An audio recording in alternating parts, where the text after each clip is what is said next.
How's it going, guys? I'm B-Rye, and this is an Inmotion V9. Let me tell you all about it.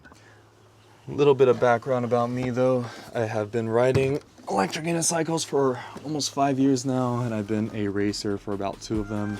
Here's some footage of me doing the racing thing.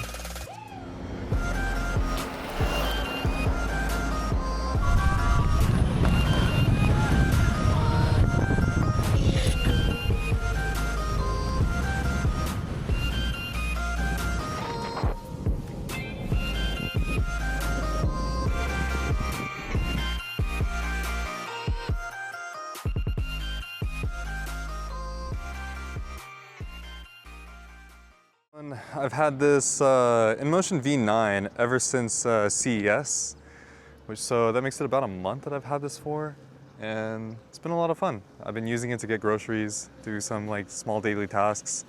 Even though I'm a racer, it doesn't necessarily mean that I also always want to race everywhere I go. I like to take some kind of chill moments like this, be able to enjoy the moment. This wheel does have suspension, but you're not going to be jumping canyons with it. You can do a lot of your daily tasks just fine. I mean, you're not going to have any issues going up curbs or even going down a few set of stairs. It's pretty easy. Yeah, and I never feel like I'll bottom out. It does have air suspension, so you can just fill it up depending on your weight. No big deal. So sometimes getting a spring is kind of tricky because you don't really know strength of the spring that you need depending on your weight, so you can adjust this to any weight and such. One thing I really like about Inmotion is that they really tune the motor like really well, and what I mean by that is that when you like accelerate or brake, it just feels buttery smooth. Like you don't feel all those little like tick tick tick tick tick in the motors, which it's not a big deal, but I can appreciate that. It's pretty nice. The tuning of the pedals feel great for carving. I enjoy it. But you know, even though acceleration feels great, it's definitely no Begode wheel though. Like this thing doesn't have as much torque as a Begode Falcon, which is probably the most comparable device between this, like with the price point. But it has around the same top speed, so to me it's not a big deal. It doesn't have as much torque, but that's probably because Inmotion went with a lighter motor and air suspension and things like that. They kind of went with materials that are a bit lighter in weight so they can keep the overall weight of the device as low as they can.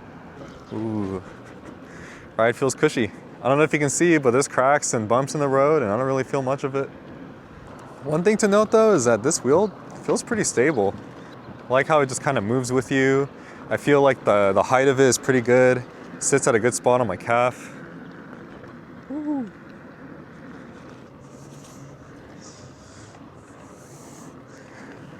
It sits on a comfortable spot on my calf, which is great compared to something like a smaller device, like an M10-4, which can be a little bit uncomfortable to mount with. If you've ridden one, you know what I mean. One thing that contributes to the stability of an EUC is how the weight is distributed throughout the device. So like how the battery packs are spaced apart, or like how heavy the motor is, like all of it comes together and making a wheel stable. And this wheel feels great. It's really easy and fun to carve, it's predictable. I like it. Another cool thing is that this wheel has IPX6 rating. So that's kind of cool because it has waterproof rating. And you know, I really didn't think I needed that in San Diego because most of the time we don't really deal with rain, but the last week we just got pretty wet weather. It also has UL certification, which is like a super strict standard for these kind of electrical devices. So one cool thing about that is that if you live like in an apartment building or someplace that has like a strict code, they typically do allow these UL certified devices to go in. If you're worried about battery fires and stuff like that, UL certification is a really good thing to have. Ooh.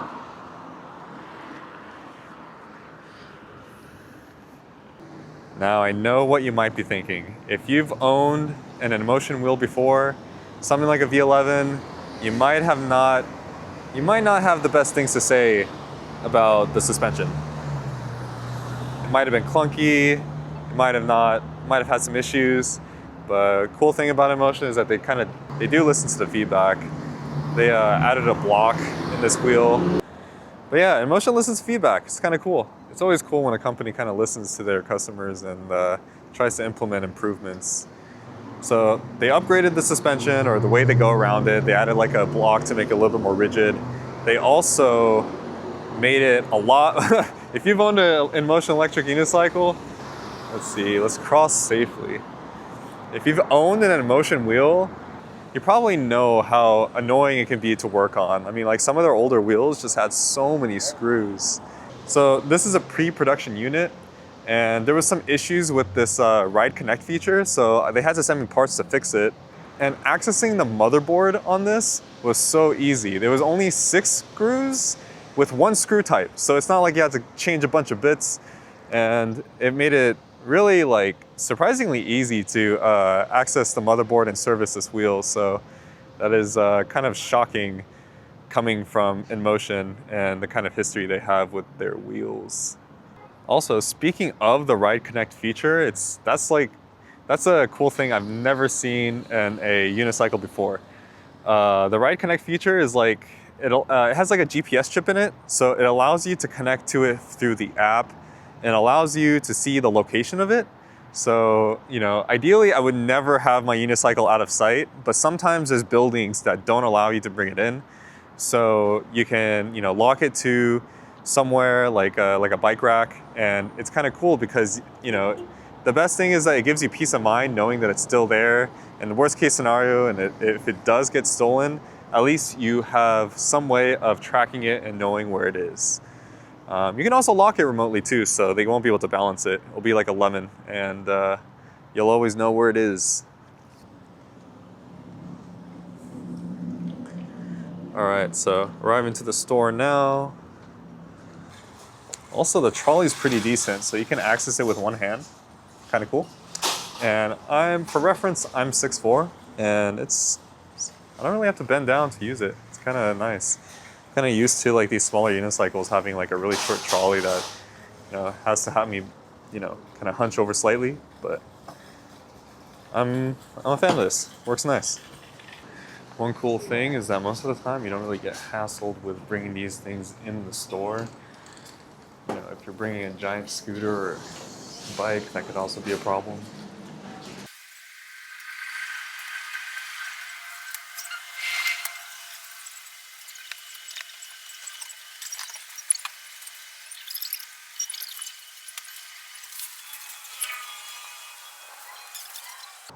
Oh yeah, so put the kickstand down like that, you click a button to activate the switch, and you can just put it down on its kickstand. Nice and easy.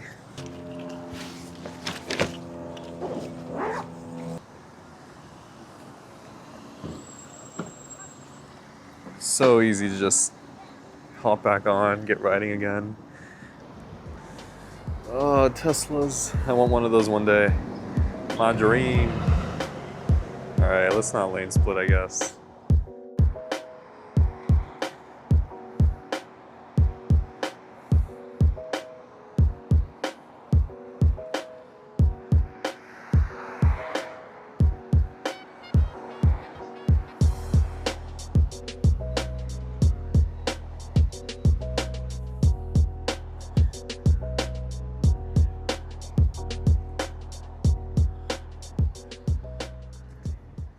So at the end of the day, if the main thing that you care about is the torque, and if you're just like an adrenaline junkie and you just want a tiny wheel that has a good amount of power, the Bigode Falcon might be for you. But for me, that one torque benefit does it really outweigh all the other benefits that this wheel has? I feel like, you know, with the IPX6 rating, with the waterproof, the UL certification, speakers, the trolley, and the trolley to me is kind of a big deal just because if it's going to be a grocery store wheel, I do want the trolley to be pretty nice and manageable. The Bigode Falcon trolley is a little shorter. Also, the suspension is a little, it's more tunable because it is air suspension. So that is pretty nice. I mean, the Bigot Falcon has the linkage style and the spring. So you might have to, you can still tune it. I mean, you can adjust the preload and change out the spring. It's just a little bit easier or a little bit more difficult to do on the fly. But I mean, the V9 has all those benefits and it's cheaper. That's kind of crazy because the V9 is $1299 and the Bigot Falcon, I believe, is $1,600 from eWheels. I'll put the price on the screen, but that is a freaking steal for this form factor wheel. I'm pretty impressed that they were able to get the price that low. And if you're one of the first 250 people to buy this wheel, you will get a faster charger. So you'll get a 4-amp charger. If you're not the first 250, it's not the end of the world. You get a 2-amp charger. So you're looking at a difference of 2 hours of charging versus 4 hours of charging. Also, if you use my discount code BRY, you will get 5% off. So that'll knock off about 50 bucks or so, and that will make it about $12.50 plus tax. If you have any comments or concerns, please leave it in the comment section below. I will do my best to answer pretty much every single question. If you got this far in the video, I do appreciate you for watching. Thanks for tuning in. I'll catch you later.